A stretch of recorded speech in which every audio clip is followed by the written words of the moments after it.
कोल्हापूर जिल्हा प्रशासनानं जिल्ह्यातील मतदानाची टक्केवारी 80% नेण्याचे ठरवले।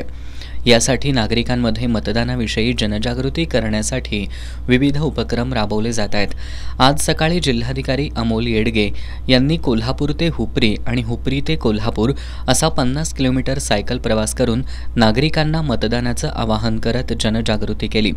त्यांच्यासोबत करवीरचे सहाय्यक निबंधक प्रेम राठोड, केतन चव्हाण आदींसह इतर सायकलस्वार होते।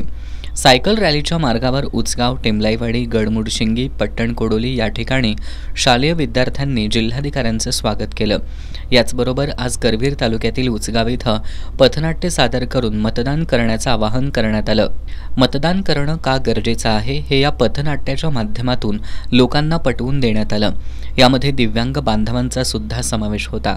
या पथनाट्य पथकात प्रभाकर लोखंडे, विठ्ठल देवणे, अरुण अथवाडकर, विक्रम भोसले, संजय कुमार देसाई, प्रकाश गावडे, अजय वणकुद्रे, सायली शेंडगे, किशोर पाटील, सुनीता कडियाल, सई कांबळे, अमृता चव्हाण, पार्वती नंदुरे, अमृता चव्हाण, गिरिजा जोशी, मार्गदर्शक नोडल ऑफिसर कविता चौगुले यांचा समावेश होता।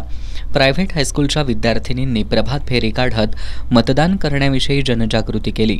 मतदान जागृतीचे विविध आशयाचे फलक घेऊन शहरातील प्रमुख मार्गावरून ही फेरी काढण्यात आली। सरनाईक कॉलनीतील आदर्श प्रशालेच्या वतीने सुद्धा प्रबोधनपर रॅली काढत मतदान करण्याविषयी जनजागृती करण्यात आली। शिवाजी पेठ, जुना वाशीनाका परिसरातून ही प्रबोधन रॅली काढण्यात आली।